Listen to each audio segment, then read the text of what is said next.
నమస్కారం న్యూస్9 టీవీకి స్వాగతం. మహబూబాబాద్ జిల్లా కేంద్రంలో ఐక్య గౌడ సంఘాల ఆధ్వర్యంలో బహుజన వీరుడు సర్దార్ సర్వాయి పాపన్న గౌడ్ జయంతి వేడుకలు అత్యంత ఘనంగా ప్రారంభమయ్యాయి. జిల్లా నలుమూలల నుంచి గౌడ ప్రముఖులు, కుల బాంధవులు భారీ సంఖ్యలో తరలివచ్చారు. ముందుగా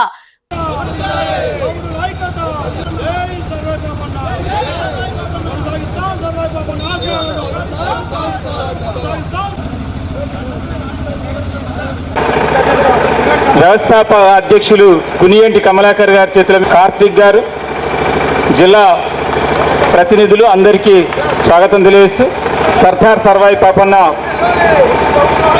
వర్ధిల్లాలి వర్ధిల్లాలి. ముత్యం వెంకన్న గారిని, చిత్తనూరు శ్రీనివాస్ గారిని, బిక్కి వెంకటేశ్వర్ల గారిని, అలాగే ఐక్య సంఘాల జిల్లా అధ్యక్ష కార్యదర్శులందరినీ కోరుకుంటున్నాము.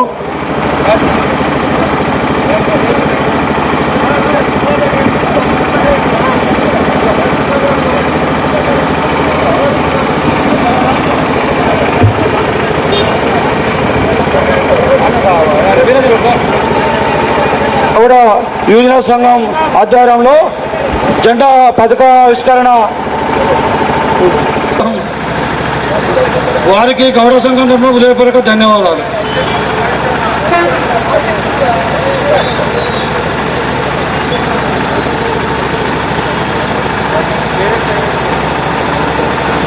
గౌడుల ఐక్యత, గౌడుల ఐక్యత.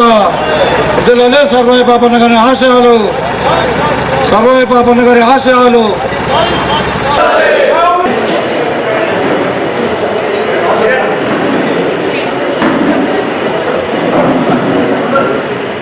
తలుచుకుంటే ఏమైనా చేయగలం.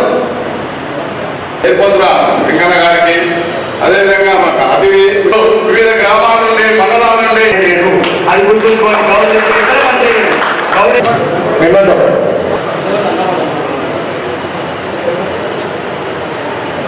పొగరు రుచి ఎట్లుంటుంది అనేటువంటిది చూస్తే రేపు మన అందరం 10 మందిని కూడా కట్టుకొని రాజాధికార దిశగా పోతాం. కాబట్టి మనం ఏది ఏమైనా 176వ జయంతి సందర్భంగా ఈరోజు మానుకోట పట్టణంలో జిల్లా వ్యాప్తంగా వచ్చినటువంటి శ్రేణులు పెద్ద ఎత్తున ఉత్సవాలు నిర్వహించడం జరిగింది. సుదీర్ఘకాలంగా సర్దార్ సర్వాయి పాపన్న విగ్రహాన్ని ట్యాంకు బండి మీద ప్రతిష్ఠించాలని అణగారిన వర్గాల తరఫున అనేక కుల సంఘాలు, ముఖ్యంగా గౌడ కుల సంఘాలు పెద్ద ఎత్తున డిమాండ్ను లేవనెత్తిన సందర్భంలో ఇవాళ అనివార్యంగా ప్రభుత్వము ట్యాంకు బండి మీద విగ్రహం పెట్టే పరిస్థితి ఏర్పడింది. ఈ సందర్భంగా జయంతి ఉత్సవాల్లో పాల్గొన్నటువంటి వాళ్ళందరికీ నేను పేరు పేరున అభినందనలు, కృతజ్ఞతలు నేను తెలియజేస్తా ఉన్నా. సర్దార్ సర్వాయి పాపన్న రాజ్యాధికార స్ఫూర్తితోటి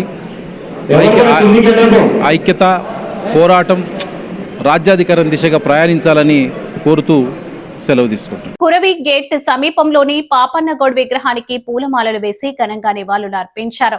అనంతరం జిల్లా కేంద్రంలో యువత, గౌడ సంఘాల నేతలతో భారీ బైక్ ర్యాలీ నిర్వహించారు.